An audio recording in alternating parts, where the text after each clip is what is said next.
Rome did it. Britain did it.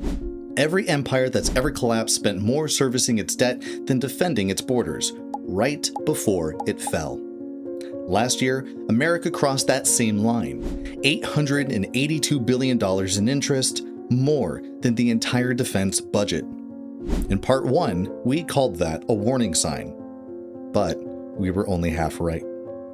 For 15 years, while everyone argued about the debt, America was quietly building something else.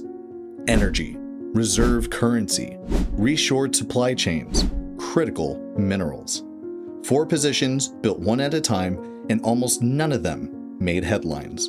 Together, they might be the reason this $111 trillion trap does not close on America the way it closed on Greece, or Britain, or Rome.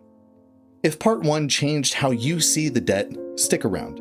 This is the other half of that story. Be sure to like, subscribe, as we post multiple times a week. Now, think about what it actually means for a country to hedge. Not a stock chart, a household. Picture a family with a mortgage they'll never fully pay off. It's reckless, normally. Unless that family also owns the town's water supply, and the only bridge into the city, and happens to print the money the whole neighborhood uses to pay its bills. The mortgage doesn't disappear. It just stops being the only thing that decides whether the family survives. That's 15 years of decisions adding up. The same government running up the $111 trillion tab spent that same stretch quietly building leverage most of its creditors don't have. Start with the simplest one to verify. A decade ago, America was a natural gas importer. Today, it's the largest LNG exporter on Earth, in the middle of the biggest LNG capacity build-out the industry has ever recorded. Corpus Christi, Golden Pass, Plaquemines. That isn't the talking point, though. That's visible from a satellite.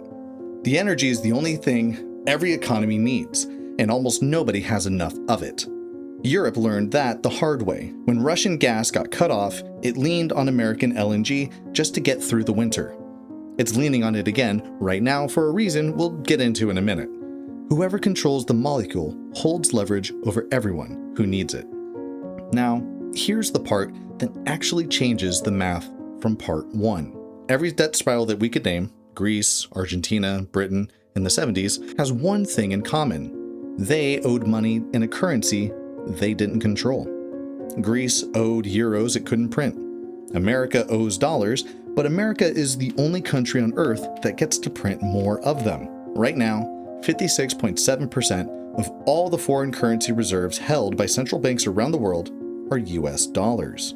88% of which every currency trade on the planet touches the dollar. The euro is a distant second. Not even close. Now that's not patriotism, that's math. As long as the rest of the world needs dollars to trade oil, to settle debt, to store savings, the US isn't borrowing from someone who can call the loan. It's borrowing from a system that needs America solvent more than America needs any one lender. Greece's creditors could walk away. The world can't walk away from the dollar without breaking the same system that pays for oil, groceries, and government debt in nearly every country on Earth. That is the trap, just inverted. And now, this stopped being theoretical about 6 weeks ago.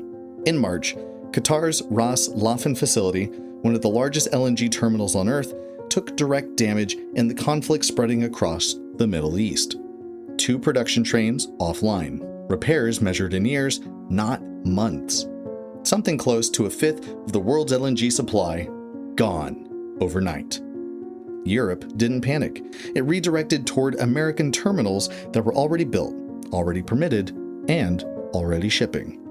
The choke point we showed you in video 1, the Strait of Hormuz, just took a fifth of the global gas supply offline in real time. And the country positioned to absorb that shock wasn't an accident.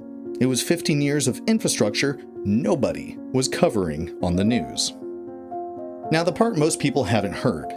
Since 2025, companies have announced over $1.7 trillion in the US manufacturing. Chips, pharmaceuticals, critical materials, that number is real. It's also not the whole story. Factory jobs are still down over the same stretch.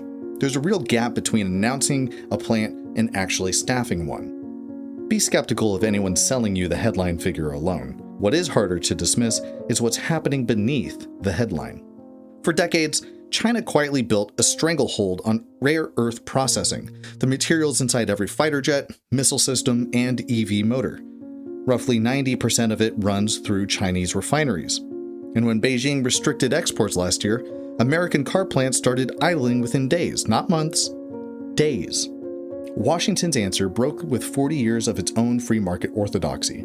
The Pentagon took a $400 million equity stake in rare earth miner in Nevada. The US government is now that company's largest shareholder. Governments don't do that for a problem they think is temporary. So what does any of this mean for you specifically? Well, in part 1, we showed you that your savings, your pensions, and your 401k are all quietly lending money to the government running up that trillion-dollar tab. Here's the other half. That same government is the one holding the energy contracts, the mineral stakes, and the currency the rest of the world can't stop using. If this position works the way it's designed to, the debt doesn't get paid off.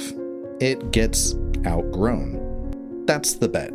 Not that the number shrinks, but that everything around the number gets big enough that the number stops being the story. Here's the system, restated as simply as I can. Every government borrows more than it collects. The interest compounds. Part 1 showed you why that usually ends badly. But America spent the same 15 years building 4 things most rivals don't have. Energy almost nobody can match, a currency almost nobody can replace, and, however imperfectly, the start of a supply chain that doesn't run through Beijing. None of it cancels the debt, of course. Ferguson's warning from part 1 still stands. The interest bill is still growing every single month. But empires that fell did not have this. They ran out of runway, and nothing else was keeping them in the air. And whether it's enough runway, nobody knows yet. Not us, not the IMF, and certainly not the bond market that's already asking the question. But now you've seen both halves of the system. The trap, and the hedge. Subscribe if you want to see another one taken apart like this. We post multiple times a week. If this gave you a clearer picture of how the world actually works, hit the subscribe button below. We do one of these every week. Drop a comment with the system you want broken down next. We read every one. If this was worth your time, hit the like. It is the single biggest thing that helps the channel reach more people who care about this.